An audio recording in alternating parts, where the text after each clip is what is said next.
FATF में आपका review आ रहा है, तो वो केस वहां पे भारत बैठा है, वो अपनी इंक्वायरी लेके जाएगा, वो कहेगा जी हमने ये देखा 10 किसी ने क्वेश्चन नहीं करना वहां पे। हमारे लोग तो वैसे भी जाके वहां पर सिर्फ सफाइयां पेश करते रहते हैं, इन्होंने कभी अग्रेसिवली अपना केस लड़ा ही नहीं।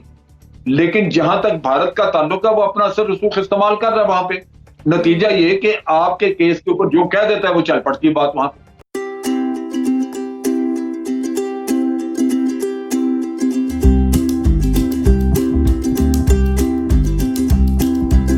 अब वही कर रहे हैं हिंदुस्तान जो कर रहे हैं पाकिस्तान को ब्लैक लिस्ट में डालने के लिए।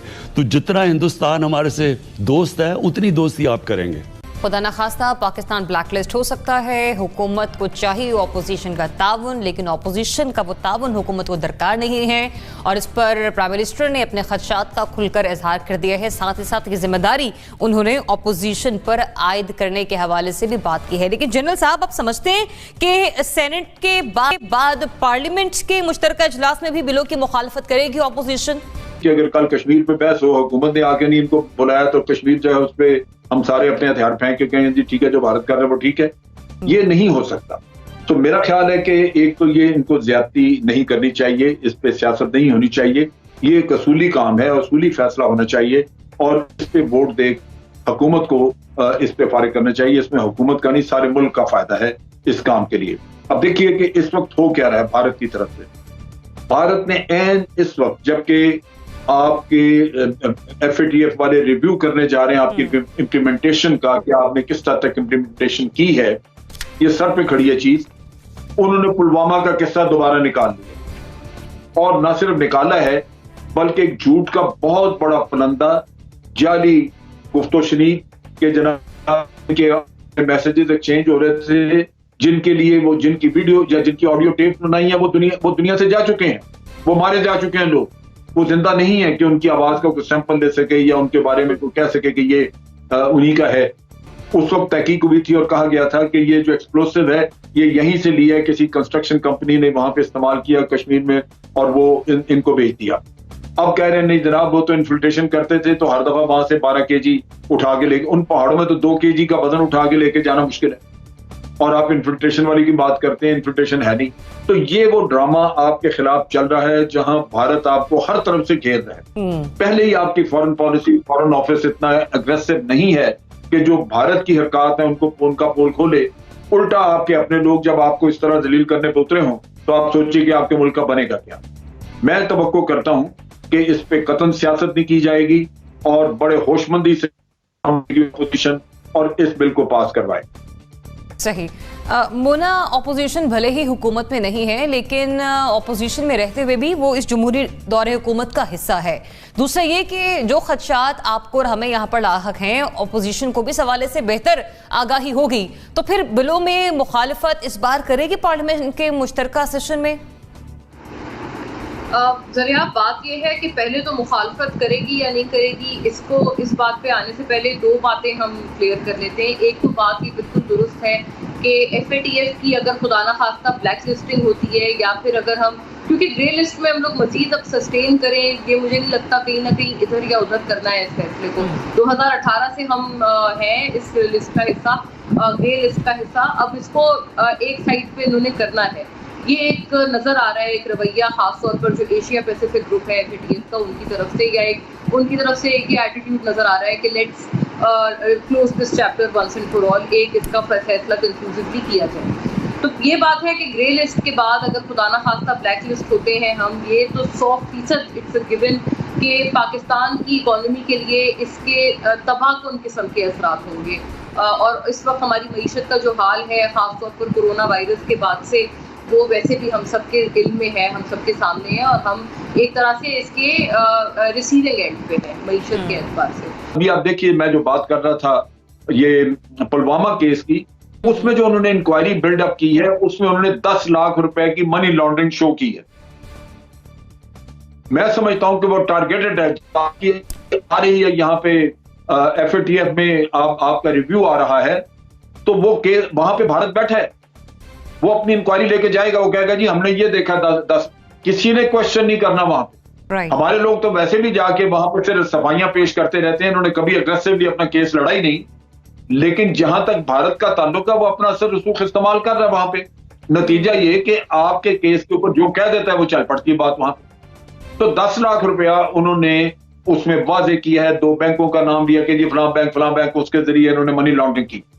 तो आप जिस भंवर में बैठे हुए हैं उसमें ये तमाशे, ये बकवासात किसी एक आदमी का कहना करना जो है वो आप उसको टोटली उसको इग्नोर करें, कंडेम कर दें, सही, उसके ऊपर सारे तुप करें, लेकिन ये नहीं आप कर सकते कि अपने मुल्क की टांग खींच के उसको आप शेर की कछाड़ में फेंक दें कि जी अब इसको चीट फाड़ कर लिया जाए।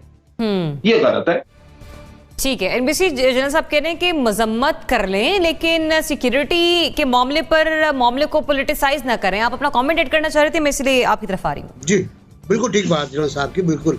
कौमी सिक्योरिटी के मामले पर तो हम कैद होने को भी तैयार हैं, हम जेल जाने को भी तैयार हैं किसी भी इल्जाम में, लेकिन अगर कौमी सिक्योरिटी का वाकई मामला हो, नंबर 1। नंबर 2, मैं सिर्फ ये अर्ज कर रहा था कि कमेटी सिस्टम जो राजा बता रहे थे वो अप्लाई वाकई नहीं हुआ, वो गलती हुई, और वही फ़ायदा हो जाएगा। वही फ़ायदा ये होगा कि कमेटी में फिर जाएगा, प्रीएम्बल चेंज होगी, एज अमेंडेड नया लॉ पेश होगा और राजा बकौल राजा के मंजूर हो जाएगा। यही एक रास्ता है, एक लफ्ज ऊपर नीचे करके आप नया बिल मंजूर कर लेंगे। मैं एक तवज्जो आपकी तरफ जरिए दिलाना चाहूँगा, भारतीय मीडिया को अगर आप देखें, खासतौर से मेन स्ट्रीम हिंदी मीडिया को, वो आपके ऊपर चढ़ा हुआ है। मतलब वो अपने बम्बई तबाह हो गया, उनका डूब गया, उनको फिक्र नहीं है, खबर दे के निकल गए। उनका गुड़गांव सॉफ्टवेयर आइकॉन तबाह हो गया, डूब गया, उनको फिक्र नहीं, चले गए।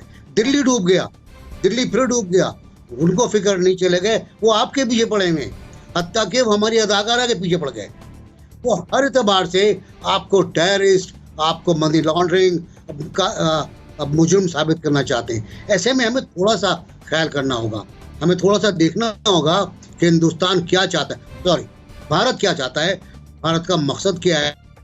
उसका मकसद हमारे खिलाफ है, उसकी लॉबिंग हमारे खिलाफ है, वो OIC में हमारे खिलाफ है, वो FATF में हमारे खिलाफ है, हमारा दुश्मन मुश्तरका है। ठीक है, तो हमें भारत के जो अज़ाइम हैं उन्हें नाकाम बनाना है और कोशिश करनी है कि मामले को पॉलिटिसाइज ना किया जाए। मेरा ख्याल ये कि हमने जो पिछले अदवार देखे उसमें यही देखा है कि जब भी कोई कुदरती आफत आती है, नेशनल क्लाइमेटी होती है, हमारा प्राइम मिनिस्टर या प्रेसिडेंट और मुताल्लिका चीफ मिनिस्टर पागलों की तरह घूमते रहते हैं, वहाँ पर घर घर जाते हैं, सड़कों पर जाते हैं, लोगों को हौसला देते हैं। उससे 3-4 फ़र्क पड़ते हैं बहुत बुनियादी। जनरल साहब ज़्यादा वाकिफ़ होंगे, हम तो कम माया लोग हैं, कि जब प्राइम मिनिस्टर या चीफ मिनिस्टर बाहर निकलता है तो इसका मतलब ये नहीं होता कि अपनी पब्लिसिटी कर रहा है वो, उसका मतलब ये होता है कि वो एडमिनिस्ट्रेशन को एक्टिवेट कर रहा है। जब प्राइम मिनिस्टर कहीं जाता है तो पूरी फेडरल एडमिनिस्ट्रेशन, पूरा इंतज़ामिया एकदम ऑन फुट हो जाती है, ऑन गियर हो जाती है, तमाम काम करती है, अच्छे से अच्छा काम करने की कोशिश करती है, और उसका फ़ायदा मुतासरीन को पहुंचता है। मैंने ज़लज़ले में देखा, ये मैं ज़लज़ले में बहुत गया हूँ, बार गया हूँ मैं, कि वहाँ जब भी कोई अफसर आता था, बड़ा अफसर या मिनिस्टर या चीफ मिनिस्टर या प्रेसिडेंट के साथ भी गया हूँ मैं, तो वहाँ पर एक तेज़ी आती थी इमदादी कामों में, और वो फिर हफ्तों तक चलती थी, कामयाब होती थी। इसी तरह चीफ मिनिस्टर जो हमारा सिंध का घूम रहा है सड़कों पर, उसका कोई फ़ायदा नहीं है सिवाय इसके कि जो उसकी एडमिनिस्ट्रेशन है उसको उससे फ़ायदा होता है और वो ऑन फुट हो जाती है। तमाम लोगों की छुट्टियां मनसूख हैं और लोग अपने अपने कामों पर लगे हुए हैं, ख़ास तौर से म्यूनिसिपल कॉरपोरेशन वाले। अब यहाँ जो सूरत हाल है वो ये है कि प्राइम मिनिस्टर अगर आते हैं कराची तो इसका बहुत बड़ा फ़ायदा होगा, क्योंकि सी चेंज पूरी जो फेडरल एडमिनिस्ट्रेशन, और अगर मुलाकात भी करते हैं चीफ मिनिस्टर से तो एक बहुत बड़ा अच्छा एनवायरनमेंट पैदा होगा, उससे लोगों को फ़ायदा होगा, लोगों को इमदाद वक्त मिलेगी और लोग कुछ थोड़ा रिलीफ महसूस करेंगे। वरना बहुत बुरा हाल है, 500 मिलीमीटर बारिश हो चुकी है और होने वाली है। यानी वज़ीर आज़म अगर वहाँ पर रहें तो अच्छा होगा। Lieutenant general retired Amjad Sheikh साहब। जी देखिए, प्राइम मिनिस्टर को विजिट करना चाहिए, ऐलान कर देना चाहिए कि मैं कल या परसों आऊँगा। तो जब वो ऐलान हो जाता है उसके बाद सब लोगों को फिक्र पड़ जाती है कि वो अपने मामला को सीधा कर ले। मैं वही कह रहा हूँ कि जब वो जाने का कह देंगे, अगर वो ना ऐलान करते तो हमें यहाँ बैठे तो सबको इतला मिल रही है कि जी सब ठीक है, लेकिन ये तो आपने जाके जमीन पे ग्राउंड पे देखना होता है कि वाकई ठीक है, और वो आपको पता तब चलता है जब आप आवाम से बात करते हैं। आपको सरकारी मशीनरी तो कभी भी नहीं कहती कि हम ठीक नहीं कर रहे। सरकारी मशीनरी से यहां बैठे आपको सब इत्तला आएगी कि बिल्कुल ठीक हो रहा है, हर काम दुरुस्त जा रहा है, हमने ये भी कर दिया वो भी कर दिया। लेकिन जब आप आवाम से राब्ता करते हैं तो वो आपको बताते हैं कि क्या मसाइल हैं, जो किया कहा जा रहा है वो वाकई हुआ या नहीं हुआ। तो फिर आप कन्फ्रंट कर सकते हैं सरकारी मशीनरी का वहां पे जाके, तो आप उसका कर सकते हैं। लिहाजा ये जरूरी है कि उनको एक तो पहले वक्त दे दिया जाए, जैसे ऐलान कर दिया, अब वहां पे जहां कहीं कमी बेशी होगी लोग तैयारी करके रहें।